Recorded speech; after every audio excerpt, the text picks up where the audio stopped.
Hi! It's Mardi Gras time! Come on in, kick off your shoes. Let's get a little filet going. Okay, we're going to take that off just while we cook.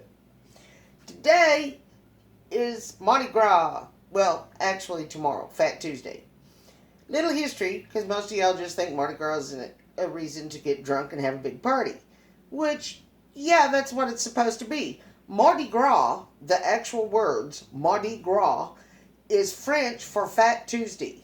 Mardi Gras is a Christian celebration, actually. It stems back, it's celebrated in all Roman Catholic countries around the world. Carnival, Mardi Gras, there's all different, Shrove, there's all different terms for Mardi Gras. Mardi Gras starts at the Feast of Kings, the Epiphany. And it goes for about 2 weeks leading up to Lent. And the point is, everything is done to excess. You eat, you drink, you party to excess. Preparing yourself for the time of purging yourself during your 40 days of Lent between Ash Wednesday and Easter Sunday.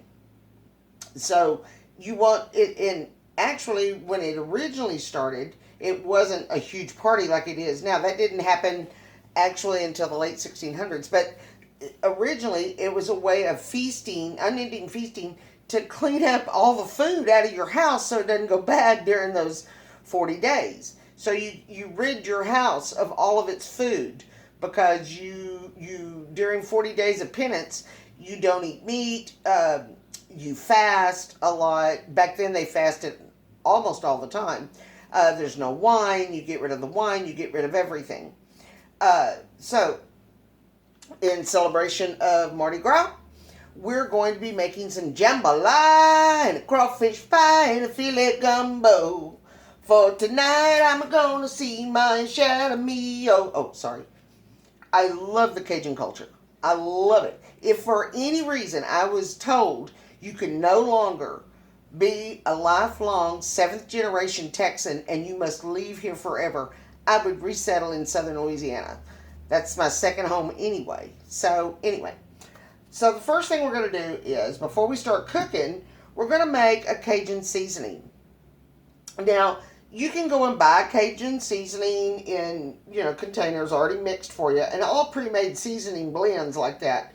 You need to really read the ingredients, with a few exceptions like Mrs. Dash. McCormick's now makes a line of mixed seasonings, but they're loaded with two things. Very little of the spices, mostly all MSG, monosodium glutamate, and salt. So you might as well just go save a lot, and they charge a lot of money for them. Cajun seasoning you can make out of stuff you probably already have. So before we start cooking, we need to have some Cajun spice to put in it. So what we're going to do is we're going to start with our Cajun spice. And I'm going to start with a couple of teaspoons of salt. Generous teaspoons. A couple of teaspoons of black pepper. Alright. Teaspoon of paprika.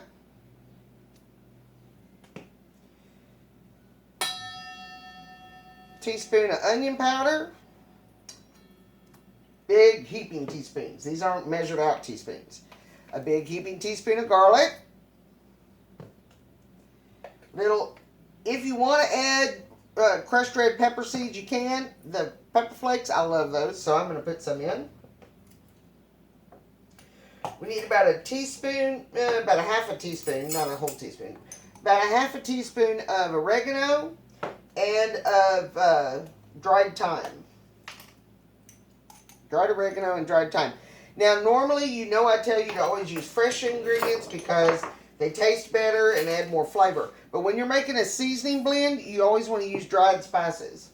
And last but not least, what would some Cajun seasoning be without about a teaspoon of cayenne pepper? I don't know if I can get it out of there. This one I'm going to go kind of slight on because I put the red pepper flakes. Now again, you can omit the peppers altogether. You don't have to use any of those or all of them, whatever you want to do. And I'm just going to take the measuring spoons themselves, mix it together real well, get all the lumps out.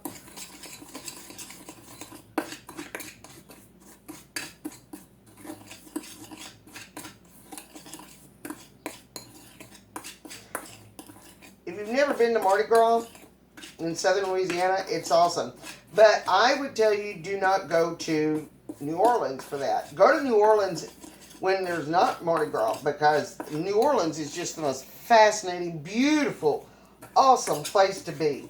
I mean, the people and the history. I'm a huge history freak, so all things historical are important to me. But, I mean, if you go down to the Jack's Brewery on the waterfront and just do a paddle wheel boat down the Mississippi right at dark and, you know, watch the sun go down over the Delta. Oh, God, yeah. Beautiful place. And the food is just almost unrivaled, I think, anywhere. All right, so there we go. There's our Cajun seasoning. All right. Super quick, super easy. Now, what you're going to do is you're going to put it in an airtight container, or I save my seasoning bottles. I wash and sanitize them, and I reuse those too if you don't have a lot of space. This is cheaper and easier to do, because now all you got to do is put a lid on it and, you know, keep it in the cabinet, and it'll last several months. All right, there we go. Then we're fixing to use this. Before we do that, let's move all of this stuff out of the way. Let's get all of this. I need my room. Look, even Henrietta's ready for Mardi Gras. The history of the beads and the symbolism of the beads. Way back, like in the 1600s, 1700s, in the years of opulence, the decades of opulence, the beads were actual gold and actual silver. And they were thrown, the higher-ups, the aristocracy, would be on these pageant floats. They would have these floats. The cruise is what they're called, K-W-E-R, I think, cruise, spelled that way. Anyway, but that's they would get on them. That's the history of the floats that you see in New Orleans and around the world. But what they would do is they would be in their carriage, and it was one of the things that they would do is that they would drive through the streets on Fat Tuesday, and they would be throwing out gold and silver. That's why they throw coins off floats. That represents the coins. But then they would also throw their jewels. They would throw pearls. They would throw, you know, just minor stuff. Oh, I'm getting new pearls. I need to get rid of the old pearls. Whoa, these are just bourgeois. They're out of style, whatever. Look, I'll throw it to them. They'll love it. You know, so that's what they would do. So that's why you do this. That's where the beads come from. And when you go to a Mardi Gras celebration, you collect beads. My mother lived in Bay St. Louis, Mississippi, which is not too far from New Orleans. She lived there for years, and it's real funny because all through the southern delta, Mississippi, Louisiana, all the small towns have parades and stuff, not just for Mardi Gras, but also for St. Patrick's Day. But the problem is at St. Patrick's Day, yes, they'll throw the green beads and they'll throw the coins and stuff, but what they throw, and now they don't throw real stuff, they throw plastic medallion things. A lot of bars now manufacture them, and then it's like a token for a drink. Anyway, they throw cabbages off the floats. It's like you have to have a hard hat.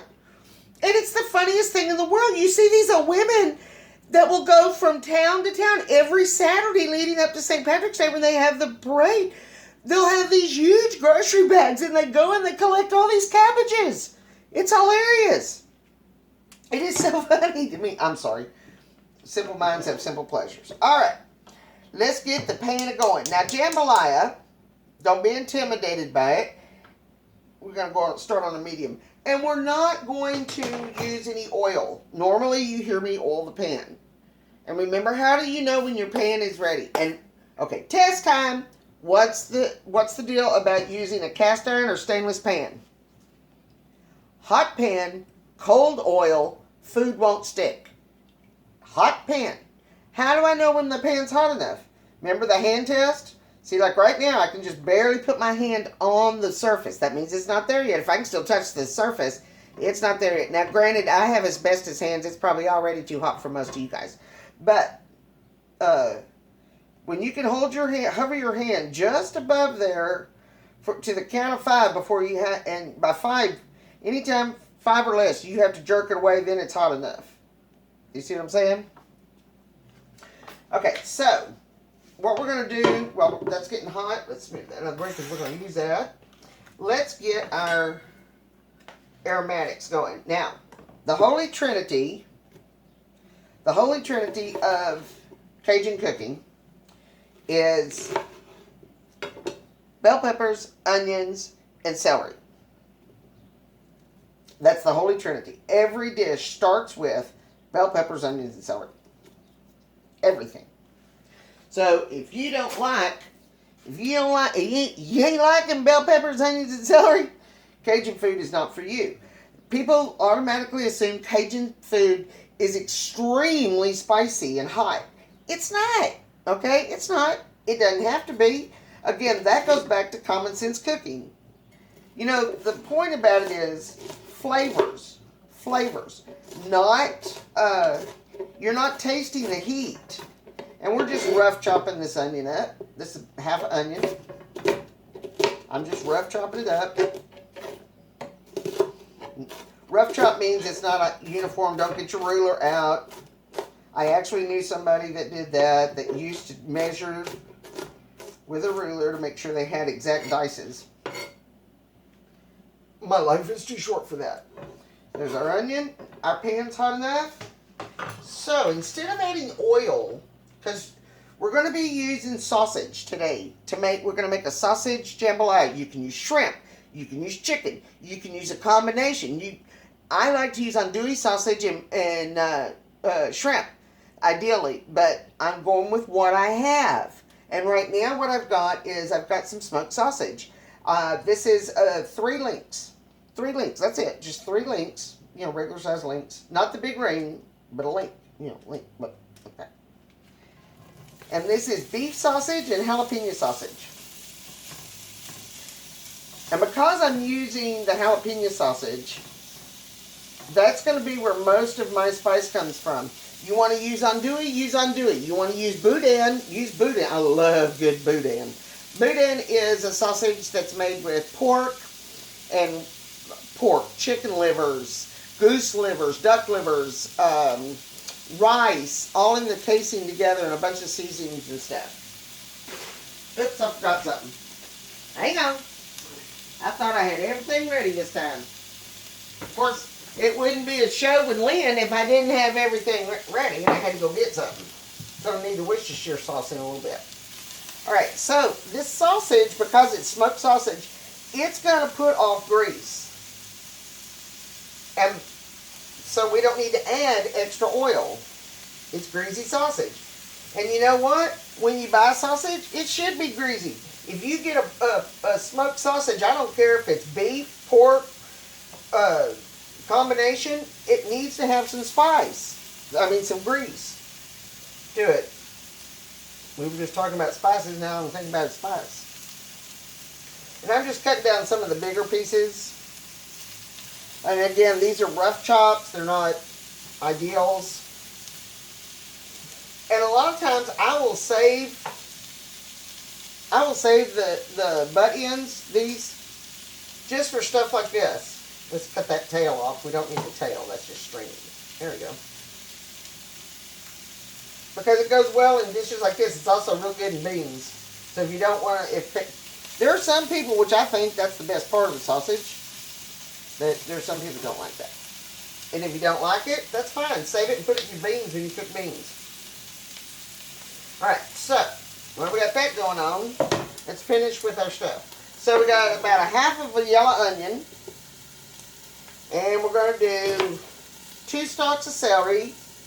And again, this is peasant food. This is Cajun food, which is a mix. This jambalaya is actually a French and Spanish combination that just developed over the years, because everybody thinks of New Orleans as either slave culture, black culture, because of the slave, industry down there, or French.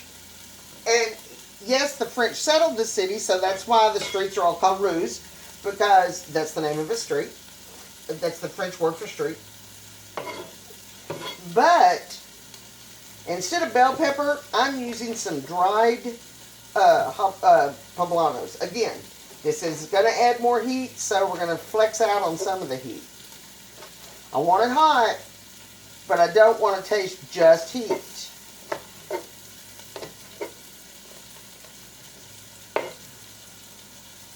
I'm going to use 2 of those, or it would be 1 bell pepper. 1 medium-sized bell pepper, or half a bell pepper. Or, I've had people say, well, I can't eat pepper. Alright, you're going to get tired of hearing me saying this. I know, I can just hear you right now saying, I know, Lynn, we got it. But, it doesn't have to have any peppers in it. Although, then it wouldn't be a good trinity, because then you only have 2 ingredients, and trinity is tri-tree. Alright, so now we're just going to put our aromatics right in with the sausage. Now, I know a lot of people buy the boxes. You can get that celery cut up all the way. It's all stuck together. Alright, isn't that pretty? Look like confetti. Like to buy the famous French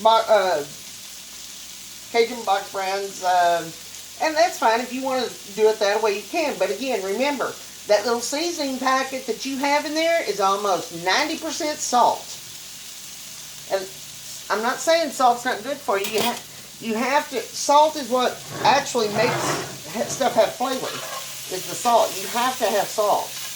Baking, when you're baking, you have to put salt because it's a chemistry thing. And it's what releases the sugars. Salt actually will make something sweeter. Will make sugar sweeter because it intensifies it. Alright, so now we're going to just sweat these out and brown the sausage up. Sweating means you're not going for a clear. That's different. That's clarifying. When they become translucent and you can see through them, we're not doing that. Sweating means they get a sheen to them. They become shiny and real tender. That's all we're looking for in this. Now, what I have done is, you remember how we do rice? Remember how we do rice? This is so easy. It's sausage, rice, and tomatoes. Basically, that's it. Sausage, rice, and tomatoes. Ta-da! So why do you need a box? Okay, I've gone ahead and made some rice. My hands are clean. It's my house anyway. My house, my rules.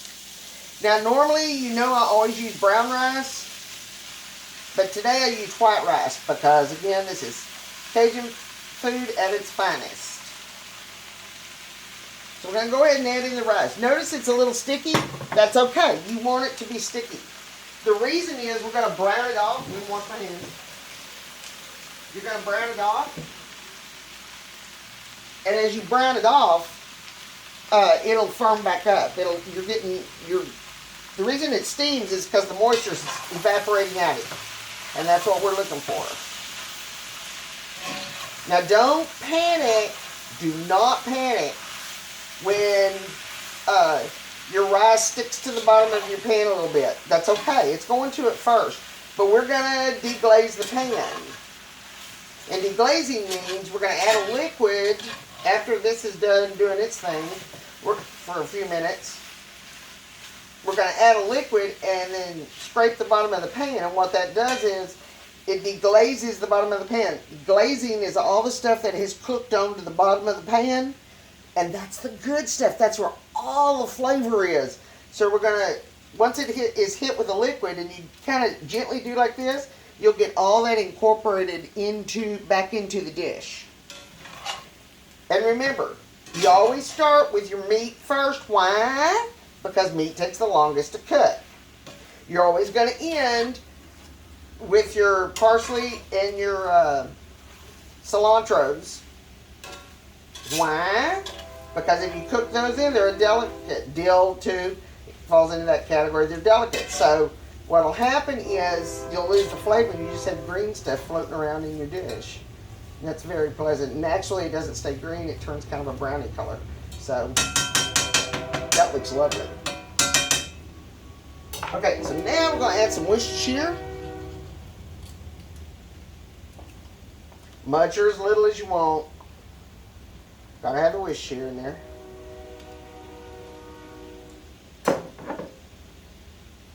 And our Cajun seasoning. Now, I'm not adding any additional seasoning because this has everything in it. And again, you're going to add as much or as little as you want. If you want just a pinch, fine. But you have to have some because you have to have those flavors. Now, I also like to add filet to mine, but my loving and adoring husband did not remember to pick me up some filet when he was in town. So you can't get it. The little town that we live outside of, it's a medium-sized town. Well, no, it's not even medium. It's a small town of about 18,000 people, 16,000 people, something like that. And you can't even, there's two grocery stores, and in the larger grocery stores in the bigger city, which the closest to us would be Austin, that's where you have to go to get filet. We used to carry it at our grocery store, but we don't anymore. But filet is, it's ground fennel. Actually, it's dried and ground fennel is the base of it, and it's a traditional Cajun spice. That's what gives gumbo its taste, is filet. That's why it's called filet gumbo. All right, now we're going to add a can of diced tomatoes.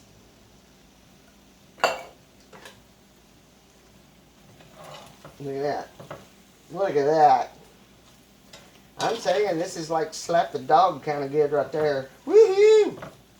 You're going to be slapping your mama after you taste this.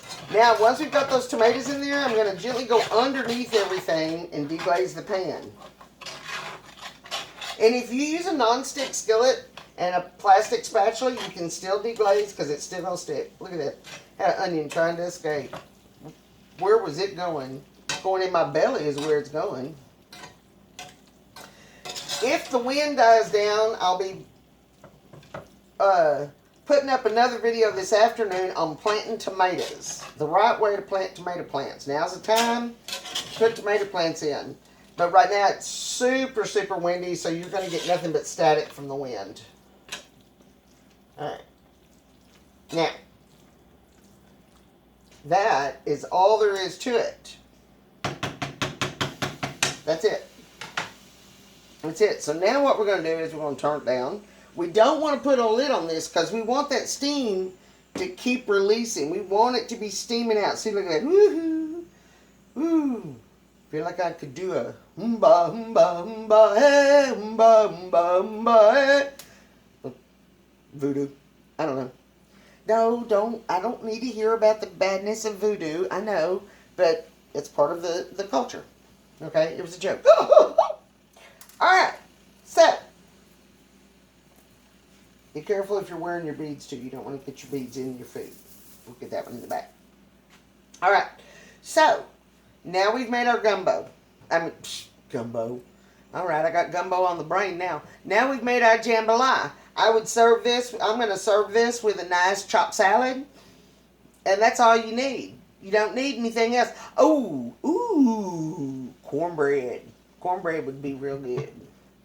So this is going to simmer for about 10 minutes or so. And then we're going to call it done. If you like this video and other videos, yeah.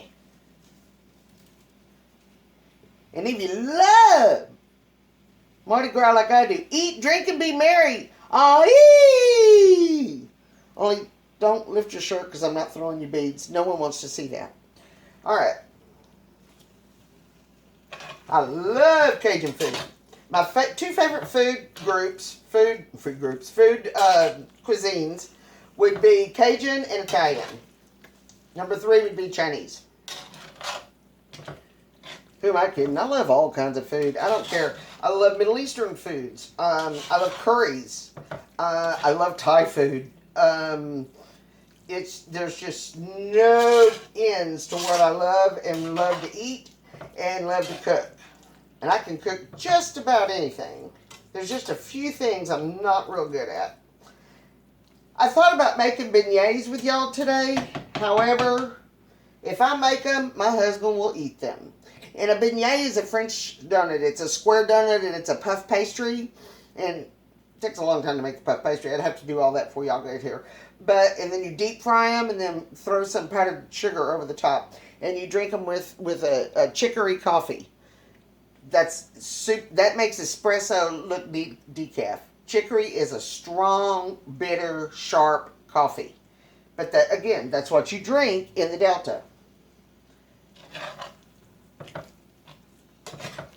And you can buy chicory here. It's called New Orleans coffee. It's just called chicory. There's another brand of it.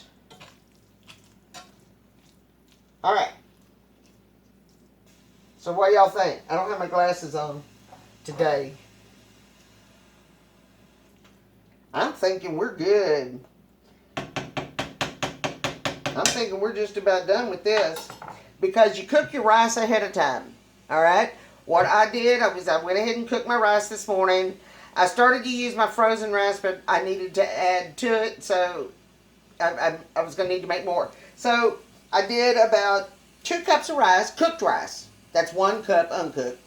About a cup and a half to 2 cups of cooked white or brown or a mix of white and brown. Don't use wild rice in this. Wild rice is not going to be good in this. You really want to use the white rice because the white rice is starchier and will absorb more of the flavors than the brown rice. So you're going to do the rice, cook the rice separate. 2 to 3 sausage links chopped up, a bell pepper, an onion, and 2 stalks of celery.